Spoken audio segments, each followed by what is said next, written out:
Scream 1996 by director Wes Craven and writer Kevin Williamson was an hysterical commentary at satire of the slasher horror genre without losing the intense fear factor some of its best movies have to offer, and Scream undoubtedly deserves a spot amongst them.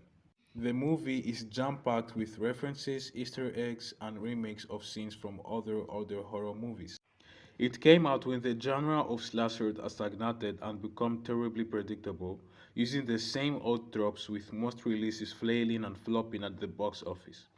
What's so remarkable about Scream is that even though it pokes fun of the tropes, it often copies them to a T, while other times completely turns them on their head, keeping the audience guessing throughout the movie if their expectations will be subverted or not. Ghostface, the alias of the killer in the Scream franchise, is not your supernatural or unstoppable killer we see in other slashers like Halloween Michael Myers or Nightmare on Elm Street Freddy Krueger. He trembles and struggles and gets punched by his victims several times in the movie, adding a human touch to the fright the film provides, like that scene in Alfred Hitchcock's Psycho, which Scream pays direct homage to. The brutal, almost gut-wrenching murder of his victims balances the film's humor with its horror nature and adds a layer of realistic disgust and fear to its killers, who are two in Scream 1. This revelation makes the climax of the movie brilliant and also places Scream in the whodunit genre, which makes the franchise pay equal attention to both stopping the killer and finding out who they really are amongst the cast of our characters. The opening scene portrays the movie's psychological horror perfectly and sets the atmosphere for the rest of it. Casey, a college student, is alone at her home, waiting for her parents to return from their dinner out. When the phone rings and she picks it up, she finds a stranger on the other side of the line and closes the phone on him, telling him he has the wrong number.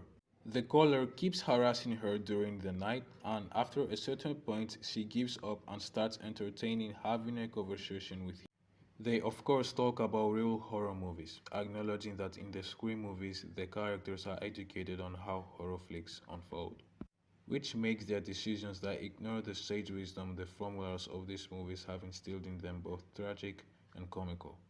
Casey almost has a flirty discussion with the stranger, and when asked if she has a boyfriend, she says no, lying. She is sexually active from all the hints we can gather, and thus has broken the first rule of horror. The protagonist must be a virgin if she is to survive, and the act of a horrific death was used as punishment for sins at the time. In addition, she is by herself in the middle of the night, and that night there is a receipt for murder.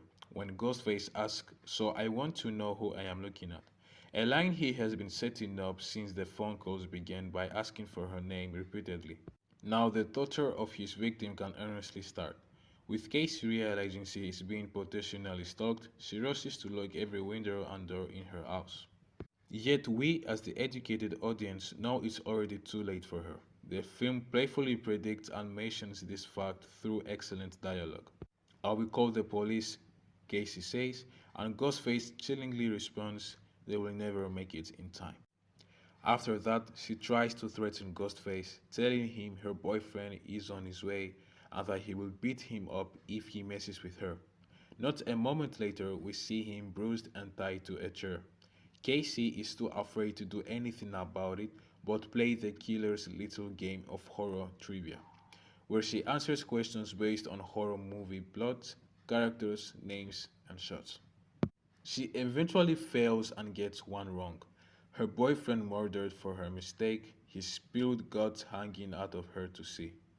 Ghostface gracefully gives her one last question that, if she gets right, will save her life.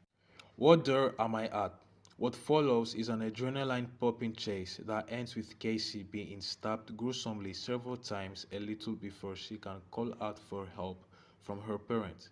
The movie then picks up with its true protagonist, Sydney Prescott, a student from the same university as Casey, and still a virgin when the movie starts out.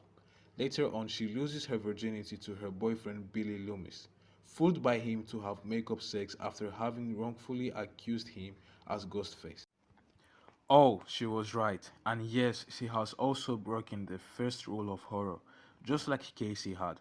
Yet the movie says screw you to the rules when at the end of the movie, Sydney not only survives, but is triumphant over Ghostface.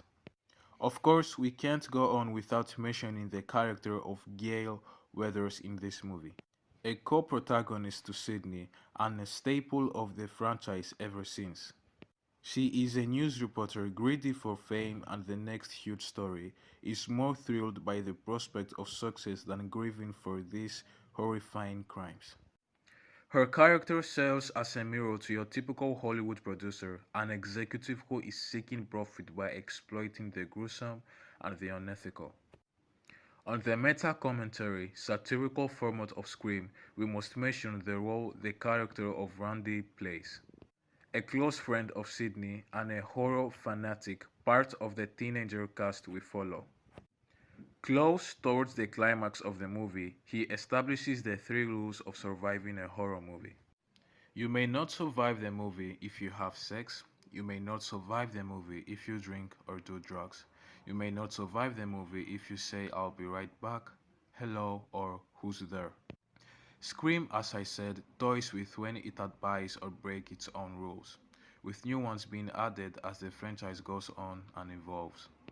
In the case of Randy, he survives miraculously an almost certain death. Never thought he would be so happy to be a virgin.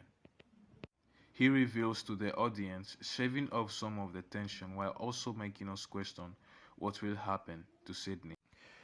Tricking the audience in Scream's most powerful tool, leaving us at the mercy of the director's choices and taste, the same behavior Ghostface has towards his victims.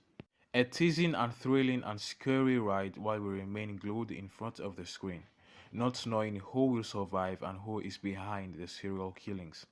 Scream has since inspired countless movies and will continue to inspire with its outside the box thinking formula.